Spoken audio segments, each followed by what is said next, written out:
Any questions, right? Mm-hmm. Today is the 30th of June, 2010. We're at the Isaac C. Griswold Library in Whitehall, New York. My name is Wayne Clark. I'm with the New York State Military Museum in Saratoga Springs. Sir, for the record, would you please state your full name and your date and place of birth, please? Charles Franklin Austin. My date of birth is January 4th, 1929. My place of birth is West Rutland, Vermont. And did you attend school in West Rutland? No. I attended school in Corinth, New York, Whitehall, New York, and then went into the military.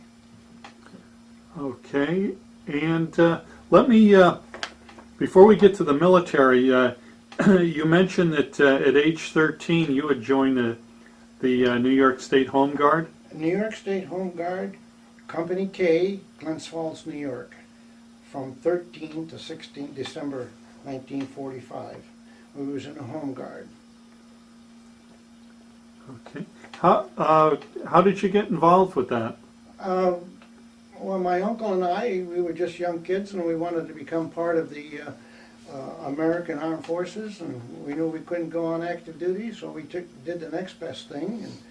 And I guess we told a little white lie, and they asked us how old we were, and I said 17. And I spent 3 years there. Uh-huh. Went to summer camp training, all the military training that was involved with it. Where did you go for the training? Camp Smith, Peekskill, New York. Mm-hmm. And did you wear a uniform? Oh yes, we had the Home Guard uniform, which was at that time green shirts Mm-hmm. and green pants at the time. And they indicated New York Home Guard for the state of New York.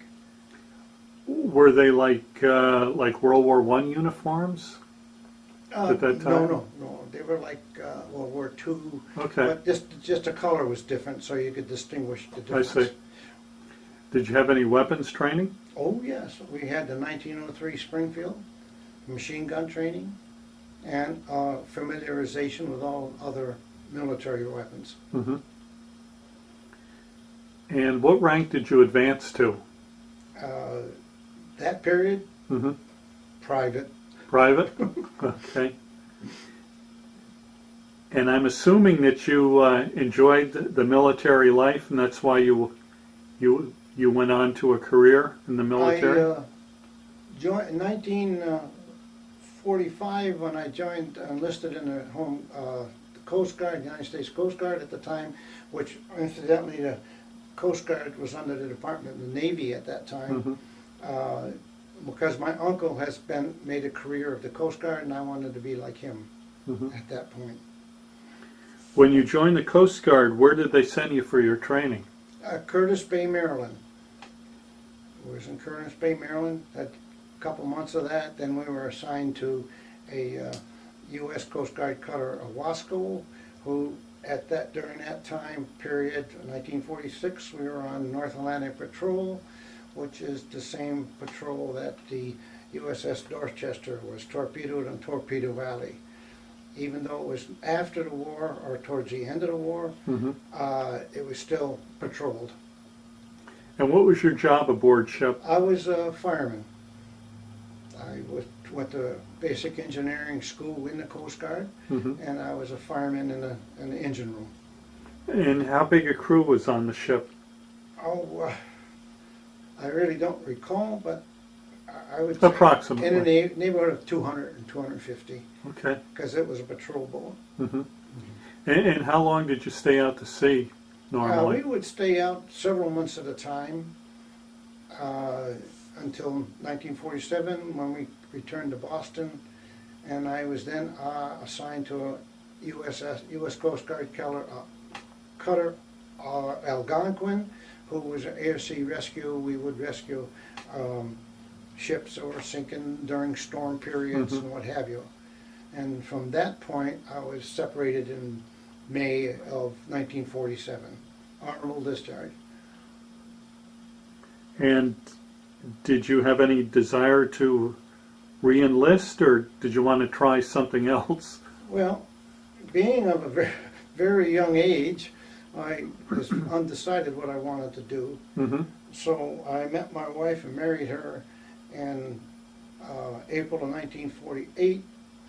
And January 1949, I went into the U.S.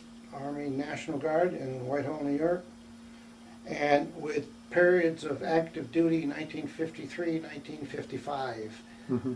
September 1955, I was separated from the New York National Guard, went into the United States Army from active duty, and remained there until July 1st, 1973, and retired. Okay, let me go back to the National Guard. Were you just a part-time National Guardsman, or did you hold one of the full-time positions? No, the only time I was held full-time positions was when I was called to active duty for 4 months in 1953, 4 months in 1955.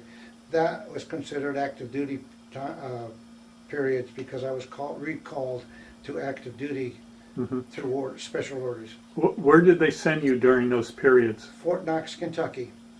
Both times? Yes. I went to tank leadership school, then I went to Armored Advanced NCO school, which I attained the rank of Sergeant First Class E6 at that time. I was a tank commander and an armored instructor on tanks. And what unit were you with the National Guard? I was with the tank company, 205th Infantry. And they were based out of? Well, in Whitehall, New York. In Whitehall. The company, except for the periods of active duty in Fort Knox, Kentucky. Mm-hmm. And did you enjoy your stay with the Guard? Oh, yes. Yes, I did. And you went to summer camp camp area every year. Where did you go mostly for? Pine Camp, now Fort Drum. Okay. And went to Officers Candidate School in Peekskill, New York.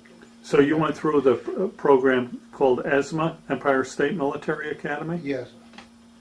And you were commissioned as No, I wasn't commissioned. I stayed as sergeant. And I didn't make a chief warrant officer until I went on active duty.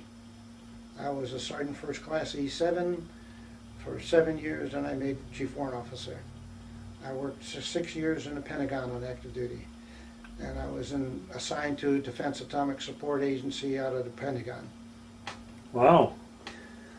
Okay, let me ask you about your active duty time. What made you join the active Army? Several reasons. One, I had a lot of military training. Mm-hmm. 2, I enjoyed the military life, and I had some wonderful assignments, and I just got along with it. Mm-hmm. I had periods of doubt at times, but majority of the time it was satisfactory. Mm-hmm. Do you want to tell us about your commissioning to warrant officer and what duty assignments you held and what the job entailed? Personnel Sergeant Major in the Pentagon with the Defense Atomic Support Agency.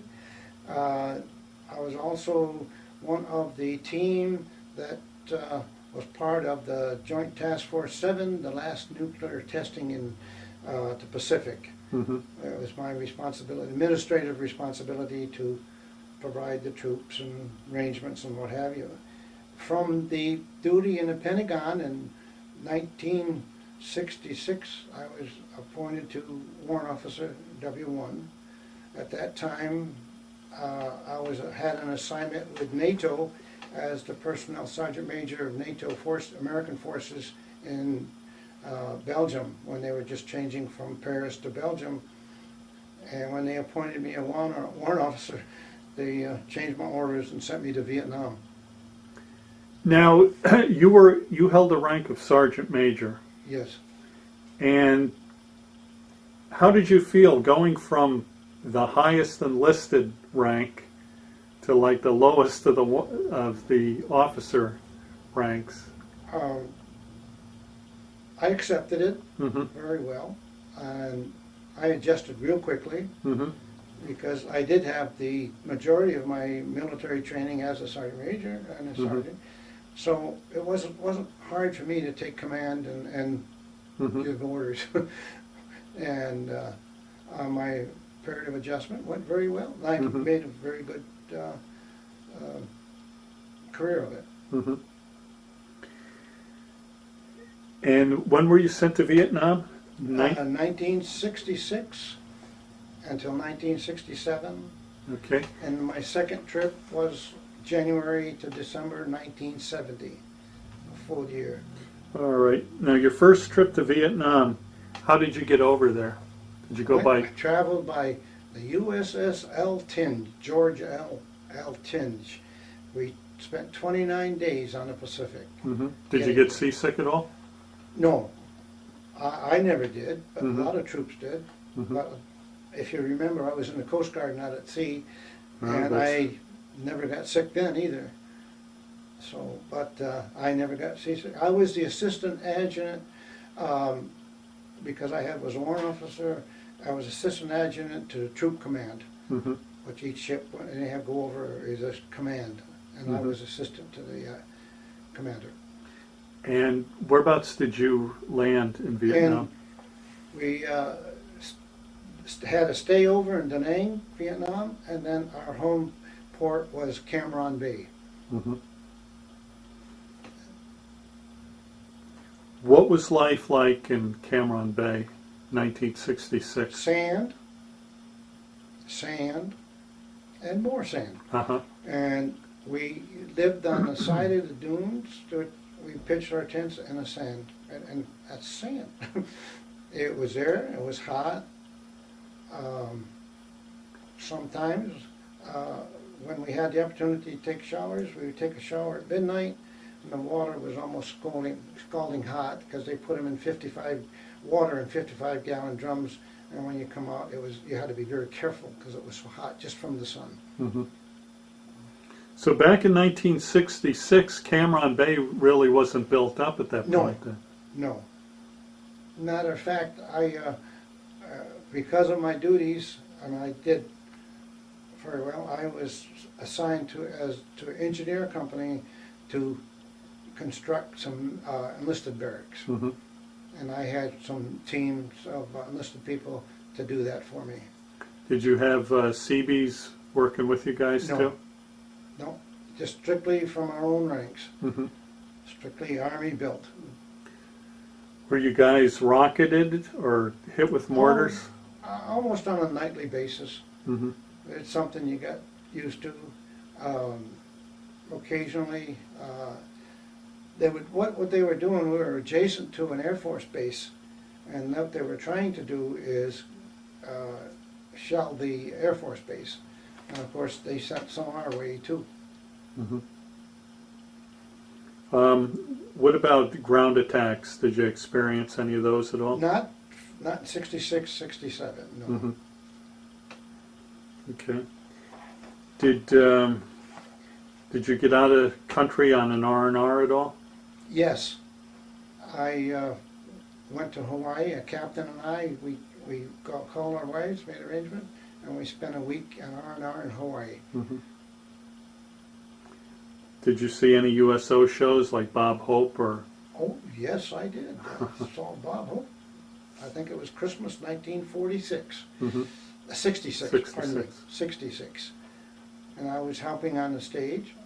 I also was an altar server with Colonel Spellman, who was the military chaplain at that point at Cam Ranh Bay. Another warrant officer, and I served as altar boys for him. Did you travel to other parts of Vietnam during that tour? Very slight, because we were building up. We were building up our camps, our barracks, buildings to operate from. So during that period, so we get out I think just one trip we made a tour on temporary duty for whatever happened. Yes, just once that time. Were you able to communicate by telephone at all back to the States? Or was it strictly by letters and I snail was mail? very fortunate. I had gotten acquainted with another warrant officer who run the signal outfit. Mhm. And I had access to the United States whenever I wanted it.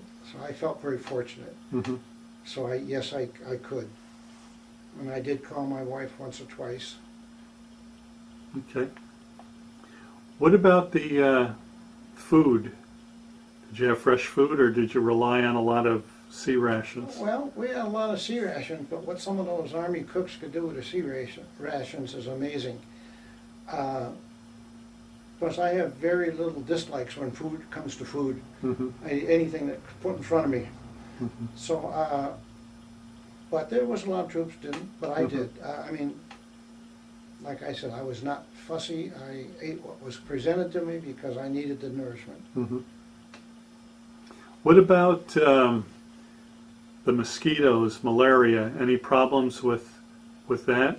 Well, we took our malaria pills once a week, and Did you have the big orange ones? had a big orange one and a little white one. Mm-hmm. And then we spent the remainder of that week till we got the new pills running between the office and our duties and the bathroom. Little Tracy, sorry about that, but that's the way it was. Mm-hmm. Yes, Okay. but we did excellent as far as food is concerned. That was great. Mm-hmm. Now, what about your supply? Were you adequately supplied with enough equipment and construction? At Cameron Bay, we had storage buildings, and they had already had a storage unit in place with the equipment. Mm-hmm. We had plenty of new combat boots when we arrived, and new uniforms, and we had access to whatever we needed. Mm-hmm. Were you wearing the jungle uniform at that time? Yes, yes, we were reissued uniforms Mm-hmm. and the jungle ones. What type of weapon did you carry? I carried a .45 pistol and an M16 rifle. We went over with M14s, which is the 30-06, and while we were there, we were issued the new M16. Mm-hmm. One of our 1966 and 1967, we were one of the first units to get the M16s. Did you have any contact with the civilian population? Only through the motor pool, and when we would go to a village, visiting a village, and that's the only contact we had at our level. So you didn't have civilians working on? Yeah, they worked as firemen Mm-hmm. and other civilian jobs, and maids and what have you. Mm-hmm. And sometimes they took care of worked in a mess hall mainly, Mm-hmm. and maids, clean up the barracks and what have you. That wasn't an acquaintance contact. Uh-huh. It was just they were there. Okay. And you left in 1967. Yes. What major changes did you see from when you got there in '66? I'm assuming you were there for a full year? Yes. You mean when I went back in 1970? Well, at the end of, in 1967. Yeah, there was a major buildup because we had gotten word that there was going to be quite a bit of activity, Mm-hmm. which happened in February 1968, which was a Tet offensive. Mm-hmm. And they were building up, sending in units of infantry troops and barracks at various locations, and they were well warned Mm-hmm. it was going to happen. So they were prepared Preparing. for all the troops to come in country. In country, plus units that were infantry units that were there, combat Mhm. units that were already there, and what have you. We left in October of 1967, and the Tet offense was February 1968. Okay. When you left Vietnam, how did you go back home? I flew back. Flew? We flew back, yeah. Yeah, I didn't want to go back to the States on 29 days on the ocean. Mm-hmm. And I suppose you had a 30-day leave? Yes, I did. Mm-hmm. And whereabouts were you assigned after your leave? When I was signed there, I was assigned with the United States Army Security Agency in Washington, D.C. Okay. And how long did that tour last for? Well, until 1970. When you were called back to Yes. Vietnam? Mm-hmm. Okay. During that period of time when you were in Washington, was there a big anti-war movement? There was all kind of anti-war Mm-hmm. movements. If you recall the Kent College Yes, Kent State. deal, people speaking out, people speaking shouldn't have it. Mm-hmm. There was some, yes, but we still had our duty to perform, and that's what we did. Were there a lot of protests in the Washington, D.C. area? Not as many as other places, apparently, Mm-hmm. because they were too well prepared. Okay. And at the end of that tour in Washington, they sent you back to Vietnam. Yes.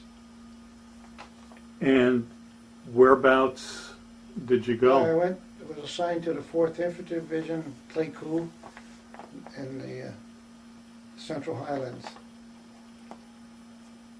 Okay. Camp Enari, if you want to.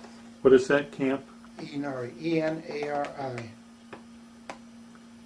All right. And when you went over the second time, did you fly over? Yes.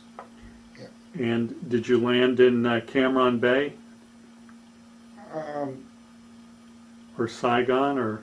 Saigon. We landed in Saigon and then took another transportation from there, Saigon to Pleiku. Okay.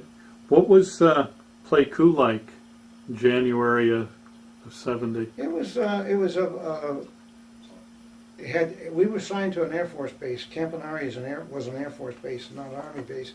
But we had Army and Air Force there, and it was kind of isolated, really. Mm-hmm. The city of Pleiku, city I guess we would call it village, was a small place, which I never did get to see the village, but we stayed right there. And then until the fall of 1970, when we deactivated the 3rd Infantry Brigade and we moved to Chu Lai. Mm-hmm. And then from there, from Chu Lai to back to the United States. Okay. During that second tour, did you notice a buildup of enemy troops? There was, and when we were in Pleiku, we had a lot more evening activities. Mm-hmm. Mainly, many times, the enemy would come running through at midnight, and they would toss satchel charges against the buildings, blow the buildings. Mm-hmm. We were very fortunate that we had a very minimum of casualties, Mm-hmm. but there was happening. And you never knew when it was going to be, and then the whole base would shut down, Mm-hmm. and then they would go through. So, and you never knew when it was going to happen. Mm-hmm. So on a fairly regular basis, then you were still hit with rockets and mortars? Yes, yes. Matter of fact, I used to have a team of people to go to the landing bases and check them out. And my sergeant and I, one day, we were in a bunker and Charlie hit, and we were blown sky high up into the air and landed 4 or 5 feet away. Mm-hmm. Very fortunate it wasn't a direct hit. Mm-hmm. Were you wounded at all? No. No. Okay. What were your quarters like? Were you in tents at that point, or were you in Well, semi-permanent barracks? Yeah. My quarters was, we had wooden barracks. Mm-hmm. We had regular bunk beds. That was good. But when we went to visit landing bases, we took what we could get. Matter of fact, we stuck on a side hill at one time. And we I don't know, it's just a matter of doing what you're doing and getting it done. Mm-hmm. We did our duty and we did our job. Mm-hmm. What did if there was a typical day, what was your work day like? Well, one day we were up on checking the troops out. Our mission was to check the troops, make sure they had everything, that their records were in order, their file, if they needed anything, to make sufficient phone contact with the right people, Mm-hmm. and just generally talking with the commander, the brigade commander at the time, and just taking, I guess you would say, almost a morale issue. Mm-hmm. And that's why we were there, to let them know that we were still supporting them and doing what we should do. Did you find that overall the units were in good shape and the morale was good? On the most part, yes. As Mm-hmm. long as we get the helicopters in with fresh supply of cold drinks and Mm-hmm. a couple other things, ammunition, yes, it was good. Mm-hmm. During that time period, did you ever encounter any sort of racial problems or racial unrest? Only one time, and I didn't have the experience, but one of the units was standing down, and as I recall, there was a couple black soldiers. They sprayed the orderly room of one of the companies and killed the first sergeant. Oh. And of course they were apprehended. Mm-hmm. But that's only that's Just an isolated But there incident. was a certain amount of you had to be, I would think, be careful. But I was a career soldier. I got along with. Mm-hmm. Didn't matter to me what color he was. Mm-hmm. He was a soldier. Mm-hmm. All right. Did you get an R&R on that second tour? Yes, I did. Back to Hawaii again? Back to Hawaii. So yes, I did. Okay. And did you have any children Oh, during yes, your career? Oh, I had two, a daughter and a son. Let me ask you, how did your children adapt to Army life? With their dad gone for a couple tours, Yeah, Vietnam? well, they were used to that. They adapted better than my wife. Uh-huh. As I was gone over the longer period. But anyway, they accepted it. Mm-hmm. So, and they were military brats, as they call them. And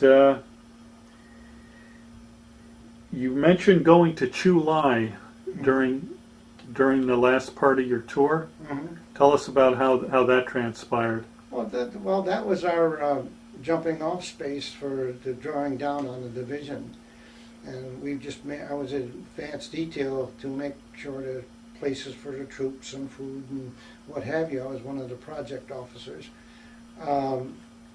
The team I had of enlisted people, we would go visit some of the native people. Mm-hmm.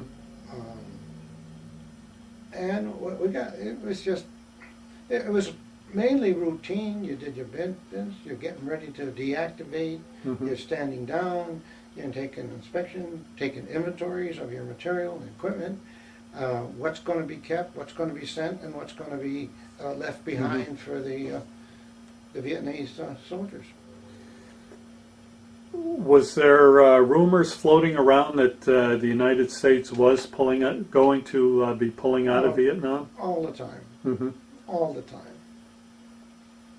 And it was our responsibility to make it look like we were going to stay forever. Mm-hmm. So I think we did a pretty good job. Mm-hmm. Okay. All right. You left in December of 1970. Mm-hmm. Was that before Christmas? Yes. So you made it 13th of home for December. Christmas? Mm-hmm. I was home for Christmas. Okay. And once you got back to the States, did you retire at that point? No, No, 1970. I was assigned to Fort Belvoir, Virginia, Mm-hmm. because I'm right back in the Washington D.C. area, which I had been there previously. And I was the personnel officer for the Officers Engineer School at Fort Belvoir And how long did that tour last? until I retired. Okay. And how many years service did you have when you retired? I was going on 27 years 27? with accumulation of my Coast Guard, National Mhm. Guard, active duty time, and active duty Army. Did they try to talk you into staying? No. No? You just decided it was... We were basically because they were having a reduction in armed forces. That's right. If you asked for it, you almost got Mhm. it. Okay, and I So- suppose your wife was relieved? She wanted to go home. Yeah. Or come home, one or the other. Okay. All right, you had 27 years military service, you retired. Mhm. What happened next? I retired. I come home. You came home to... Yeah. You don't seem like the type of person that could sit still. Well, we moved to Florida for a year Uh-huh. and come back. And then in the meantime, I got various work places. I worked for Vermont Job Service in Rutland, Vermont for 4.5 years. And I went up to the international paper, worked up there for 4 or 5 years. And then I worked in Lake George at a motel resort for 7 years. Mm-hmm. Did you find it difficult going from a military regiment to working in the civilian world? I had, one of my major problems I had was it took me almost 3 years to adjust to the fact that I didn't have to tell anybody where I was. I mean, you know, before you had to sign out, sign in, somebody had to know where you were going to be. Mm-hmm. And for the longest while, I used to say, I don't know who I should let know where I'm at. So, but I get adjusted. Uh-huh. And you finally retired. Mm-hmm. Did you join any veterans organizations at all? I joined the American Legion, Whitehall. I joined the VFW, the DAV. Yes. Okay. Now, I'm looking at your date of birth. You are 80 years old? 81. 81. Yeah, 81 and a half. My goodness, you don't look 81. Sorry. Now, how do you think your time in the service changed or affected your life? Obviously, it was quite positive. Well, I enjoyed my career, Mhm. and I had moments, but I overcome them because my goal was to achieve what I've gotten. Mm-hmm. And I always kept that foremost in the back of my mind, that this is what it's all about. You have to give a little, take a little, and survive. Mm-hmm. And I did. That's exactly what I did. Mm-hmm. Not only for myself, but for my family. Mm-hmm. Have you stayed in contact with anyone you were in the service with? Very much so. We recently got letters from my co-worker and warrant officers and families. They live in Virginia, Pennsylvania, Florida, all over. I have stayed in contact. Mm-hmm. Have you attended any reunions at all? No, No? no.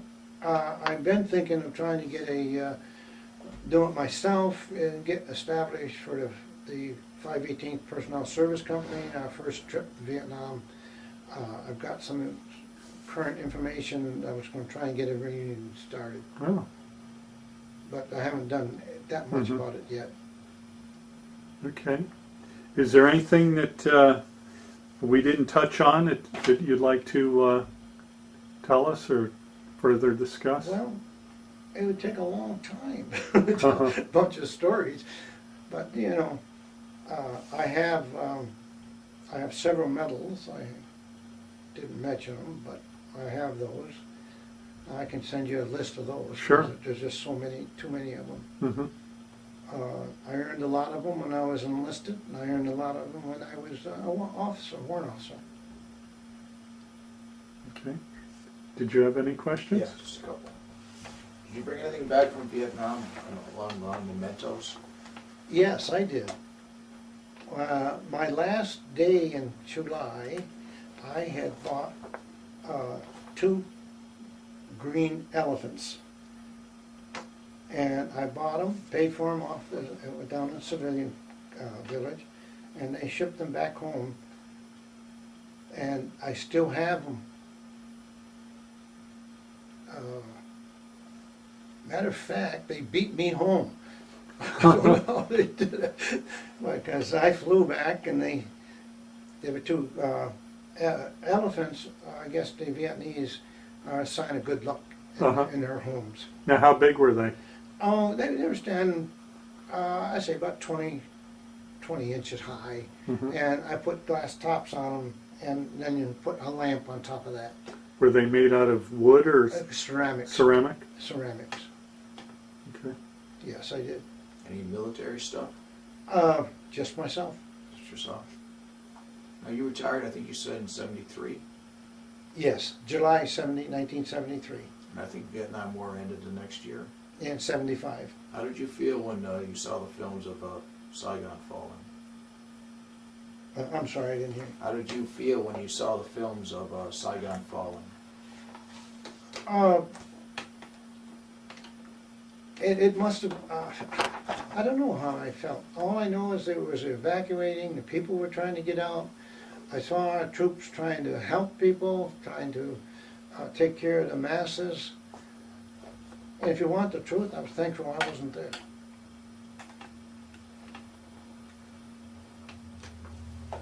Okay. Thank you very much for your interview. Is that it? That's it. Okay. Ooh. Do you want that list of medals? And Yeah, got it shut off. And maybe you better let me tell it before you hear it. And